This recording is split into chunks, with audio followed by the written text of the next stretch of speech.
JBNN keep you informed. I'm Michelle Jones. Before we get into the news, please remember to like, subscribe, leave a comment, and to share the news with someone today. Now onto the news. Reputed St. Andrew gang leader was wanted for triple murder, arrested at school. A reputed corporate era gang leader who was wanted by the police in connection to triple murder and other serious offences was arrested on Monday during an operation on the grounds of a school in St. Andrew where an event was scheduled to take place. According to the police, the alleged gangster was apprehended with a loaded gun and an extended magazine. Reports are that a police team swooped down on the institution as preparations for the Easter Monday event were underway and nabbed the 33-year-old suspect. It is understood that he was taken into custody without incident and in the presence of several others. The police say a Glock 9mm pistol was seized from the suspect, along with 2 magazines containing a total of 50 rounds. According to the police, the weapon had been modified with an Invisi switch plate, enabling it to fire automatically, commonly referred to as a chip Glock. One of the magazines was reportedly transparent. The suspect is expected to be formally charged soon. Commander of the St. Andrew North Police Division, Acting Superintendent Randy Sweeney, described the man as a major violence producer in the Grand Spend community and the alleged leader of a gang operating in the area. It was indicated that the man is a person of interest in a triple murder committed on April 1, 2022 at Morgan Lane in Grand Spend. He is also reportedly wanted for the murder of O'Shane Barkley, otherwise called Barnes, who was killed on May 14, 2024 at Willie Avenue, Kingston 8. He is a suspect in a triple murder case and a shooting incident. Several operations were conducted to find him. We're encouraging suspects, wanted individuals, and persons of interest to surrender themselves and not to challenge the police, Sweeney said. The divisional commander said that the police will not allow gunmen and gangsters to disrupt the lives of law-abiding citizens, particularly within the St. Andrew North Division. Sweeney is urging residents to call Crime Support 311 or the Constant Spring Police at 876-924-1421 to report criminal activity. Meanwhile, the St. Andrew North Police are seeking 3 wanted men. They are Emar Greenham, otherwise called Bully Beef, Andre Lewis, otherwise called Bigger, and O'Shane Blackwood. Man shot and killed in his yard in Hellshire. A man was gunned down while seated in his yard in Hellshire, Portmore, St. Catherine on Monday night. The deceased has been identified as 28-year-old farmer Andre Lewis of Blue Lagoon Drive in the area. The police report that at about 11:17, Lewis was in his yard when he was pounced upon by a gunman who shot him. The injured man was assisted to the Spanish Town Hospital, where he was pronounced dead. No motive has been established for the killing. The Portmore Criminal Investigation Branch is probing the matter. 21 rounds of ammunition seized by police in Portmore. The St. Catherine South Police on Monday seized 21 rounds of ammunition following an operation in Bridgeport, Portmore. According to reports, at about 4 a.m., lawmen carried out an operation where they seized 11 5.56 and 10 9mm rounds of ammunition in a storehouse at the back of a premises. No arrests were made in relation to the find. The investigation continues. Woman dies after being hit by a bus in St. Andrew. A 65-year-old woman, Icodell Wright, a janitor of Burke Road in St. Andrew, died on Monday after being struck by a Toyota IS bus in Crossroads. The police report that at about 6:30 a.m., Wright was struck by the vehicle along Caledonia Avenue in the vicinity of the North Hall Hospital. The police were summoned, and on their arrival, Wright was seen lying along the roadway. She was transported to the hospital, where she was pronounced dead. 2 cops among 4 injured in another St. Mary crash. 4 people were injured in a motor vehicle crash on the Rio Nuevo Main Road in St. Mary on Tuesday morning. 2 police officers are among the injured, one with a broken leg. The crash occurred at about 9:15 when a Kia motor car entered the main road from a minor road into the path of a truck. The car, which was sitting in the back by the truck, collided with an oncoming Honda Fit in which the police officers were traveling. 2 persons, each from the Honda Fit and Kia, were taken to hospital for treatment. Winston, a resident of St. Mary, is appealing for motorists to put good driving techniques into practice. Here's a dangerous spot, and the speed that they're coming with sometimes, it's hard to get out of the way. So both for passengers, drivers, and other people that use the thoroughfare, you have to be very careful. Several people escaped serious injury in Mandeville crash. At least 5 people narrowly escaped serious injury following a two-vehicle crash on the Winston Jones Highway on Easter Monday. The crash, which happened at 10:12 p.m. at the Marshall's Penn intersection with the highway, involved a Honda Civic motor car and a BMW SUV. One of the vehicles went off-road into a banana field. Preliminary reports are that the driver of the Honda motor car was attempting to turn right onto Marshall's Drive from the highway when the BMW tried to overtake the motor car, causing the collision. The impact of the crash resulted in the Honda motor car crashing into a banana field. The driver of the car was able to free himself and only complained about feeling pain in his left hand, while the occupants of the BMW escaped unhurt. President of the Marshall's Penn Citizens Association, Barrington Burke-Green, said the road is accident-prone. Is that this has been, ever since I have my home here, which is almost 20 years now, we have had accidents after people have lost their life. And you just leave the road the same way, you don't make any changes. You have to make some changes. There's a proposal to put traffic light, there's a proposal to put roundabout, there's a proposal to do something, but nothing is done. People's life are more important. People are saying, well, okay, they should obey the laws of the road and everything. Yeah, I agree with that too, but if you realize that the thing is not working, whatever they have in place, make a change, man. People's life more important than anything else. You understand? You have to put the lives of the people.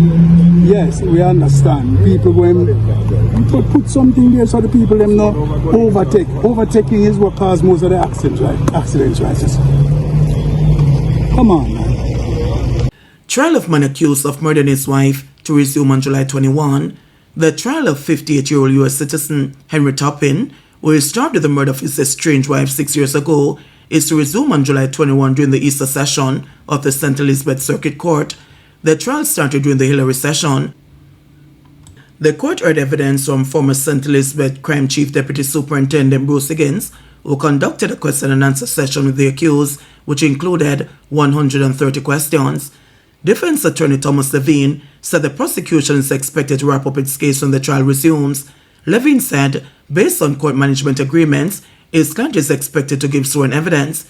Toppin is charged with the murder of 49-year-old Moylan William Toppin of Seaview, St. Elizabeth, on the morning of February 15, 2019. It was reported that he rented a vehicle and traveled to St. Elizabeth, where he entered the bus his wife used to transport children to school. It's alleged that Toppin pulled a gun and shot his wife during an argument. She was pronounced dead at hospital. Toppin fled the area but was captured hours later while attempting to board a flight back to the United States. He was also found in possession of his wife's cell phone.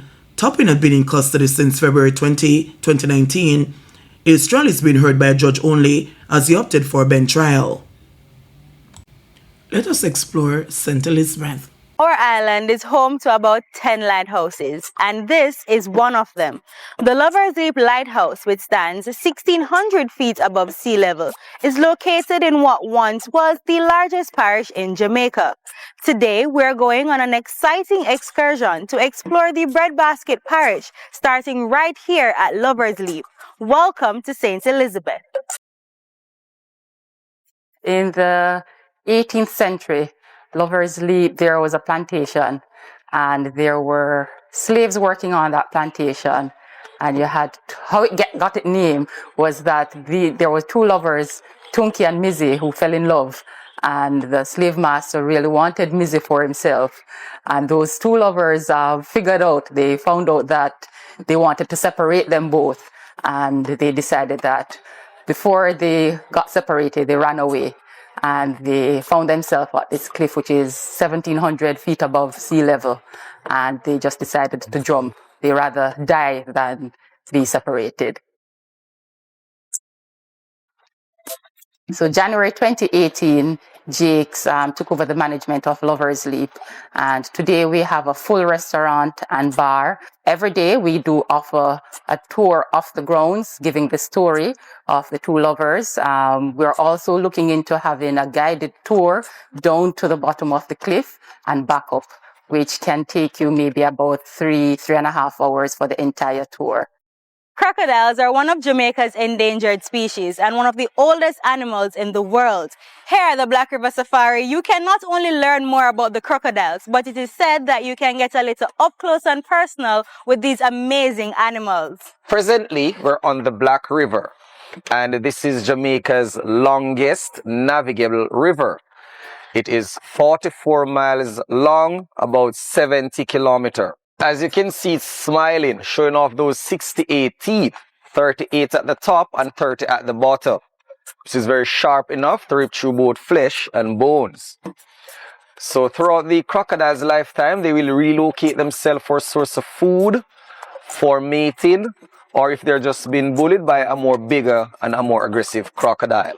This is Christian. This is one of the male crocodile that we have released from our nursery. Don't run. Yeah. In total, so far from that facility, we have these actually 118 crocodiles now. So we are getting a little bit of rain out here in the safari, but it's still an amazing experience. On land, the crocodile can do a top speed of up to 50 kilometers an hour, but only for a short distance. They get tired easily. In the water, they swim pretty fast as well. So you would not be able to outrun or to outswim one, which you don't have to do. You only need to move faster than the person next to you. Well, that's the easier way. I legit feel like a daredevil after this experience. However, if this isn't for you, I'm sure our next stop has something for the entire family. It's relaxing, and you can just sit and what you like. What you like. You like lions, you like birds, you like monkeys, what you like. We attract visitors from all over the world. When I say all over the world, name it. And it is very interactive, as you saw today, where the kids having a lot of fun. And I chose St. Elizabeth because of the location. It's actually in the center of Jamaica, where it's easy for the persons from Montego Bay to access, persons from Kingston, and even from like Ocho Rios. Outside of that, the habitats, as you can see, a lot of trees. It's like country. It's like, you know, it's right for the animals. We've been on the road all day, learning, touring, and exploring, simply having a blast. And I bet you're wondering where to next. Just be patient. Let me enjoy my coconut from Miss Sharon right here in Holland Bamboo. We'll soon reach. St. Elizabeth has many secrets, and this is one of them. The Breadnut Valley Estate, which spans over 76 acres, is home to 7 natural falls created by this river, which flows from the Cockpit country through to the Black River. The estate is located right between Newton and Magotty here in St. Elizabeth. As the sun sets on an immaculate day, I'm here surrounded by a pristine coastline. Our journey today ends here at Floyd's Pelican Bar, which is situated about a mile or so off the south coast. Good vibes, good people, and an awesome structure. I'm from St. Elizabeth and I think it's the best. So on the Pelican Bar located in it, which is a very nice attraction since year 2001. And I think it's a one-of-a lifetime experience and a visit to come over and see what it's like. And we're located in southwest St. Elizabeth in a fishing village called Parrot. There's somewhere here in St. Elizabeth for everyone. So just take a turn off round the bend and have some fun. JBN will keep you informed. Please remember to subscribe, like, share, leave us a comment, and click the notification bell to receive our daily news items.